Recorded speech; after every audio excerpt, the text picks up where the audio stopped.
Or Mr. Moore's time is up, actually. So I'll recognize the gentlelady from Pennsylvania, Ms. Dean.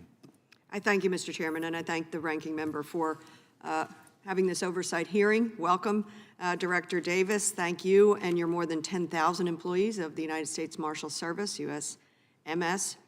In your written testimony, and you've said it here, of course, you said, quote, "Safety is our top priority." Of course, you're charged with ensuring the safety of USMS detainees, the judiciary, as well as officers. I'd like to ask you a few questions about how you fulfill that mission and those important duties. And I'm thinking particularly of guns in courtrooms. As you noted, USMS is responsible for protecting the judiciary. Can you explain what are the procedures that exist to keep courtroom proceedings safe and peaceful? I'm thinking particularly, how do you make sure people intending to commit violence do not bring guns into courtrooms? Thank you, Congressman, for that question. And when you mentioned I just want to correct one thing for the record, if I may. When you mentioned the 10,000 employees, it would be 5,700 employees, but I was adding as part of the workforce would be the 5,800 court security officers that I would now reference to now, that part of that security that you're asking about is to make sure that, as you know, when you walk into a federal courthouse, that we do have processes and magnetometers to try to prevent firearms from getting inside the courthouse, and that would be staffed by those court security officers. And can you tell us about that? Is every one of these courthouses using magnetometers, and have you had any leakage of weapons in courtrooms? Thank you for the question.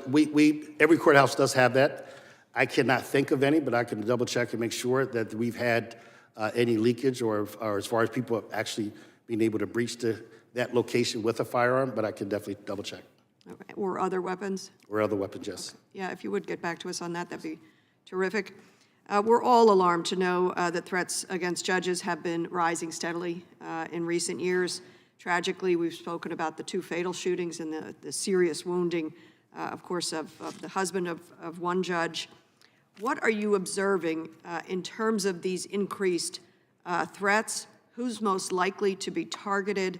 And sadly, do you worry that deaths will increase if it becomes easier to bring guns into court? So thank you for the question. I will start with the last part first, if you don't mind. And I would definitely worry if there was a way to bring in firearms and weapons into the courtroom. And so that would increase our risk posture greatly. The kind of threats that we're seeing right now is the challenge we have right now, Congressman. It'd be hard to say who's more at risk.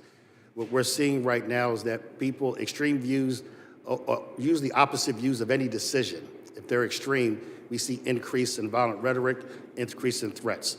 So there's no leaning. It is just people that are, unfortunately, some are disagreeing with the opinions of a court or the actions of government officials, and they're resorting to either violence or threats of violence in response.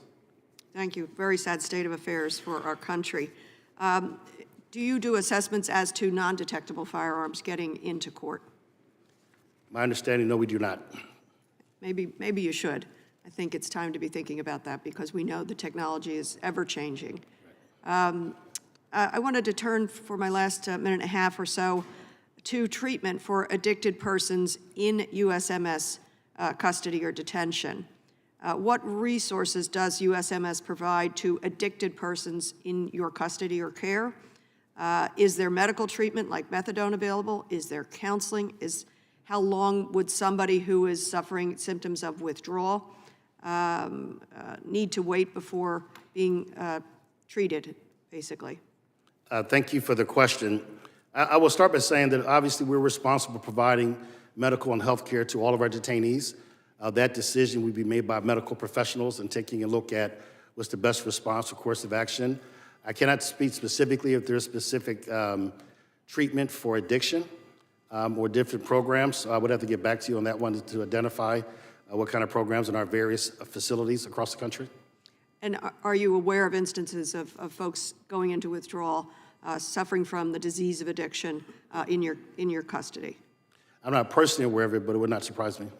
I would ask if you would to offer us a review of that. Yes. And to see what kinds of attention, treatment, care is given to those suffering from a disease. Well. And I also would ask, in follow-up to some of the very important questions here about the private prisons, privately run detentions, that you would offer us a review of those final 5. What is the timeline to close the final 5? I look forward to working with the committee of the group about continuation of the compliance with the executive order. So I can definitely work with your team on that. Terrific. And I thank you again for your service to our country. Thank you, ma'am. Thanks. Gentlelady's time